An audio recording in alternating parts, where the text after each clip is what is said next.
साथियों, यदि आपने भी अपने हाथ की उंगलियों में कोई भी रत्न ये सोच करके धारण किया हुआ है कि वो आपके लिए सौभाग्य लेकर के आने वाला है, तो पुनर्विचार करने की आवश्यकता है, क्योंकि रिसर्च और हमारा अनुभव दोनों यही कहते हैं कि लगभग लगभग 50% लोगों ने गलत रत्न धारण किए हुए हैं।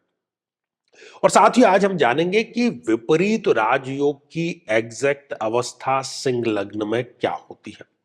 साथियों, कई वर्षों के जन्म पत्र का अध्ययन और लाखों कुंडलियों के अध्ययन के बाद हम ये कह सकते हैं कि यदि किसी की जन्म पत्रिका में शनि पीड़ित है, तो उसको इस ग्रह की महादशा में इन 9 लक्षणों का, इन 9 कष्टों का, पीड़ाओं का अवश्य सामना करना पड़ता है। व्यक्ति कर्मचारियों, खासतौर पर 4th क्लास के एम्प्लॉय से सदैव परेशान ही रहता है। अपने ही परिवार का विरोध हर बार उसको सहन करना पड़ता है। शरीर के जोड़ों में गठिया का रोग बहुत युवा अवस्था में ही घर कर जाता है। पूरी की पूरी ये दशा इनके लिए मृत्यु तुल्य कष्ट लेकर के आती है और हर एक कार्य में इनके देरी अवश्य होती है। झूठे इल्जामों का इनको सामना करना पड़ता है। बदनामी के कारण इनका कई बार घर से निकलना दूभर हो जाता है और किसी केस में तो जेल योग तक का इनके समीकरण जरूर बनता है। व्यक्ति कई बार आलस्य के चलते आवश्यक कार्य को भी टालता चला जाता है। लेकिन साथियों, यदि आप भी इन सभी कष्टों से स्थायी और सटीक मुक्ति प्राप्त करना चाहते हैं, तो उसका तरीका है इस ग्रह की महादशा मंत्र साधना दीक्षा, जो विशेष रूप से आपके नाम, आपकी जन्मतिथि के अकॉर्डिंग की जाएगी। और गुरु दीक्षा के माध्यम से अभिमंत्रित माला भी आपको प्रदान की जाएगी, ताकि न केवल ये सारे कष्ट दूर हों, बल्कि ये पूरी की पूरी महादशा आपके लिए शांतिदायक और सुख समृद्धिदायक साबित हो। तो मेरे बहुत ही प्रिय और बेहद सम्मानित साथियों, हृदय की असीम गहराइयों से अभिनंदन, बहुत बहुत हार्दिक स्वागत। तो साथियों, ये रही एक कुंभ लग्न की जन्म पत्रिका और सूर्य देव का रत्न माणिक्य, अंग्रेजी में जिसको रूबी कहते हैं, उस पर आज हम विचार करेंगे। यदि अभी तक आपने अपने लग्न और अपने रत्न से संबंधित एपिसोड नहीं देखा है, तो यहां आई बटन में हमने आपको उसका लिंक प्रोवाइड करा दिया है, जाकर के जरूर देखें और समझें और सही निर्णय लें। साथियों, कुंभ लग्न की ये जन्म पत्रिका, जिसमें कि शनिदेव स्वयं स्वामी है लग्न के, कुंडली के, उन्होंने अपनी शत्रुता निभाते हुए सूर्य देव को एक मारक ग्रह की पदवी दी है, एक सप्तमेश उनको बनाया है। तो एक एक करके हम सूर्य की उपस्थिति के अकॉर्डिंग, क्योंकि कोई भी ग्रह मारक या योग कारक अपनी अवस्था के अकॉर्डिंग होता है। सबसे पहले बात करते हैं, यदि सूर्य देव लग्न में ही विराजमान है, तो आपको ये रत्न नहीं धारण करना है। इसलिए नहीं धारण करना है, ये बीमारियां लाएगा, नर्वस सिस्टम की समस्या लाएगा, पेट की, आंखों की, और साथ ही जो सरकारी कार्य है वो कभी बनने नहीं देगा। इसलिए माणिक्य सर्वथा त्याज्य है। साथियों, सूर्यदेव यदि इस द्वितीय भाव में विराजमान है, तब भी आपको सूर्य का कोई भी रत्न धारण नहीं करना है। ये धन की हानि करेगा, ये वाणी में एग्रेसिवनेस लेकर के आएगा, ये परिवार में, कुल में आपके आदर को नीचे लेकर के आएगा। साथियों, सूर्यदेव उच्च राशि के होकर के यदि यहां विराजमान हो जाए, तब भी, क्योंकि ये मारक ग्रह उच्च का हुआ है, भाइयों से ये संबंध खराब करवा देगा आपके। आप सपने तो बहुत बड़े बड़े देखेंगे, लेकिन उसकी पूर्ति के लिए कोई भी उपाय नहीं करेंगे। आकस्मिक हानि यहां पर आपकी सुनिश्चित है। साथियों, सूर्यदेव यदि इस चतुर्थ भाव में विराजमान हो जाए, तब भी आपको धारण नहीं करना है। यदि इस अवस्था में भी आप धारण करते हैं, तो ये आपको जो भौतिक सुख सुविधाएं हैं उनसे दूर रखने का कार्य करेगा। माता के स्वास्थ्य की चिंता आपको दे देगा। गलत निवेश करके आप अपनी जो बचत की पूंजी है उसको गंवा बैठेंगे। साथियों, सूर्यदेव यदि इस पंचम भाव में विराजमान हो जाए, तब भी आपको धारण नहीं करना है। यदि आप धारण करेंगे तो आकस्मिक हानि, खासतौर पर शेयर मार्केट में गलत निवेश करने की स्थिति, संतान हानि, या तो संतान होगी नहीं, होगी तो कहे में नहीं होगी। प्रेम संबंध, वो भी लंबे प्रेम संबंध चल करके, और उसका पटाक्षेप धोखे के रूप में करने का ये कार्य जरूर कर देता है। साथियों, यदि सूर्यदेव इस रोग के भाव में विराजमान हो जाए, कदापि आपको धारण नहीं करना है। ये रोग में वृद्धि करेगा, पाचन तंत्र को खराब करने का कार्य करेगा, आंतों से संबंधित कोई समस्या दे देगा, और ये रोग स्थायी होगा। शत्रुता भी बड़ी आसानी से व्यक्ति की हो जाएगी, और ऋण जो लेगा उस ऋण के जाल में वो फंसता चला जाएगा। कुल मिलाकर के ये छोटी बड़ी जेल यात्रा और अपमान का योग होगा, यदि आप धारण कर लेते हैं तो। साथियों, सूर्यदेव यदि इस सप्तम भाव में विराजमान हो जाए, तो अब यहां पर थोड़ी सी स्थिति अलग है। केवल अपवाद यह है कि वैसे भी मैं यहां पर धारण करने के लिए आपको नहीं कहता, लेकिन विवाह यदि नहीं हो पा रहा है तो आप इसको धारण कर लीजिए। और साथ ही यदि दाम्पत्य जीवन आपका खराब है तो आप इसको धारण कर लीजिए। और सूर्य की महादशा भी आपके साथ में चल रही हो तो ही आप इसको धारण करना। और जैसे ही आपकी दोनों प्रॉब्लम सॉल्व हो जाती है, तुरंत प्रभाव से आप उसको उतार दीजिए। साथियों, यदि सूर्यदेव इस अष्टम भाव में विराजमान है, तब भी आपको धारण नहीं करना है। ये मृत्यु तुल्य कष्ट लेकर के आएगा, पुराने पाप समक्ष ला करके ये खड़े कर देगा। किसी 2 नंबर के कार्य में आप फंस सकते हैं। कोई पुराना विवाद जो है, उस वजह से कोर्ट कचहरी मुकदमा, अज्ञात भय, अवसाद, नशा या छोटी बड़ी जेल यात्रा का ये योग बना देगा। साथियों, नीच राशि के होकर के सूर्यदेव इस नवम भाव में यदि विराजमान हो जाए, तब भी आपको धारण नहीं करना है। ये भाग्य के रास्ते स्वयं बंद करने का काम होगा।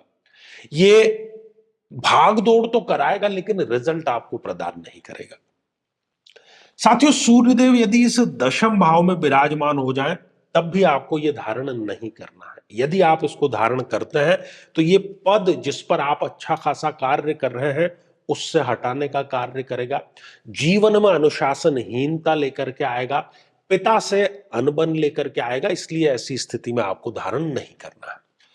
यदि साथियों सूर्यदेव इस एकादश भाव में विराजमान है, तब भी आपको यह धारण नहीं करना चाहिए, क्योंकि ये आय में कमी करेगा, लाभ में कमी करेगा, नेतृत्व क्षमता में कमी करेगा, और जो इच्छा पूर्ति है उसको कभी कंप्लीट नहीं होने देगा।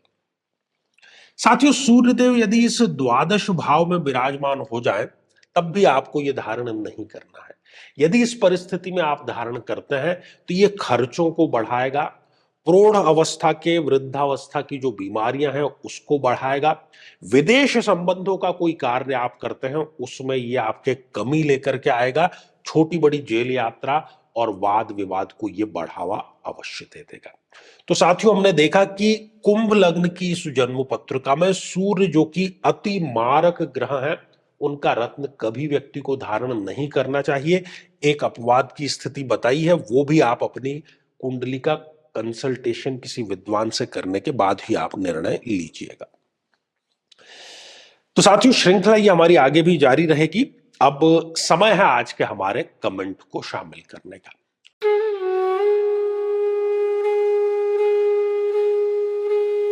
और आज का जो कमेंट है ये सिंह अमेज गेमर इस आईडी से आया है। गुरुजी, मेरी कुंडली में शनि 8th भाव में है। ये सिंह लग्न की चर्चा कर रहे हैं। आइए हम यहां पर एक सिंह लग्न की जन्म पत्रिका ओपन कर लेते हैं, और ये रही सिंह लग्न की जन्म पत्रिका।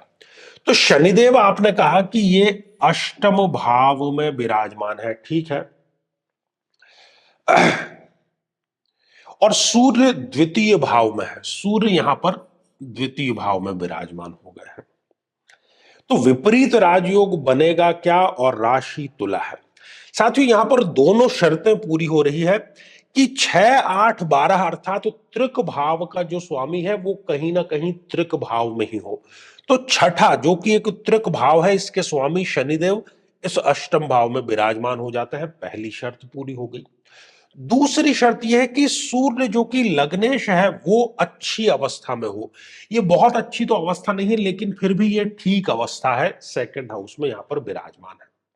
तो विपरीत राजयोग बन रहा है। लेकिन अब आप इनकी डिग्रियां भी देखें कि आपकी कुंडली में शनिदेव और सूर्यदेव दोनों अच्छी डिग्रियों में हो। ऐसा ना हो कि इनमें से कोई एक ग्रह 0 डिग्री का या 1 डिग्री का या फिर 28-29 जैसी अंतिम डिग्रियों का हो, तो फिर ये फलीभूत नहीं होगा। अन्यथा ये आपके सिंह साहब पूरी तरीके से कंप्लीट हो रहा है। बहुत बहुत बधाई और शुभकामनाएं आपको। तो साथियों, यदि आप भी चाहते हैं कि आपकी कुंडली का सूक्ष्म और वैज्ञानिक विश्लेषण हो, तो आगामी समय में मैं स्वयं इन शहरों में उपस्थित रहूंगा। आप समय लेकर के मिल सकते हैं या फिर टेलीफोनिक या वीडियो कॉल के माध्यम से भी आप जुड़ सकते हैं।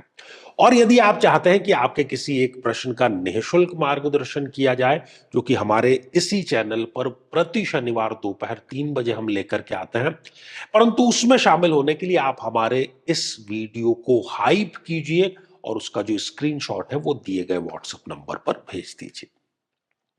तो इसी मंगल कामना के साथ में कि आप सभी स्वस्थ, समृद्ध और शांतिपूर्वक जीवन व्यतीत करें। नमस्कार।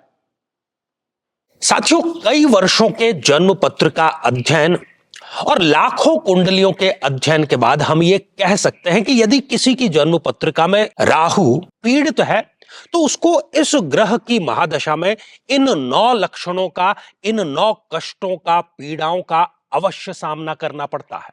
ये भ्रम की स्थिति पैदा कर देता है। व्यक्ति ये निर्णय नहीं ले पाता कि उसके लिए सही क्या है, गलत क्या है। और यदि वो निर्णय ले भी लेता है तो वो निर्णय उसके लिए आत्मघाती साबित होता है। हर एक कार्य में हानि, हर एक कार्य में आकस्मिक समस्याएं सदैव खड़ी रहती है। व्यक्ति नशे की तरफ आकर्षित होता है और उसमें डूब भी वो जाता है। अपने ही लोगों से उसको धोखा मिलता है। विवाह के पश्चात विधवा या विधुर योग भी उसके निर्मित हो जाता है। नाहक ही बदनामी, अच्छा कार्य करने के बावजूद भी बदनामी इसको प्राप्त होती है। छोटी बड़ी जेल यात्रा का योग भी यहां पर निर्मित होता है और घर में सदैव गृह कलेश का वातावरण बना रहता है। लेकिन साथियों, यदि आप भी इन सभी कष्टों से स्थायी और सटीक मुक्ति प्राप्त करना चाहते हैं, तो उसका तरीका है इस ग्रह की महादशा मंत्र साधना दीक्षा, जो विशेष रूप से आपके नाम, आपकी जन्मतिथि के अकॉर्डिंग की जाएगी। और गुरु दीक्षा के माध्यम से अभिमंत्रित माला भी आपको प्रदान की जाएगी, ताकि न केवल ये सारे कष्ट दूर हों, बल्कि ये पूरी की पूरी महादशा आपके लिए शांतिदायक और सुख समृद्धिदायक साबित हो।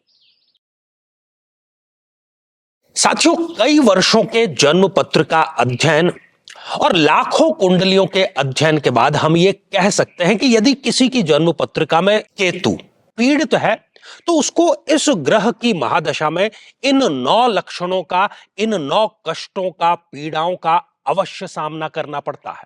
किसी न किसी प्रकार की तंत्र बाधा का बना रहना, बहुत आसानी से और बहुत जल्दी नजर लग जाना, त्वचा अर्थात स्किन से संबंधित रोग हो जाना, व्यक्ति का अकेलेपन का शिकार हो जाना, किसी न किसी प्रकार का झूठा कोर्ट केस इन पर होता है। व्यक्ति डिप्रेशन में जाकर के नशे का सेवन करना शुरू कर देता है। कितना ही अच्छा कार्य करे, लेकिन उसके पक्ष में केवल बदनामी ही आ जाती है। शत्रु जिधर देखो उधर नए नए पैतरे अपनाते रहते हैं और व्यक्ति घर में भी गृह कलेश का शिकार होता रहता है।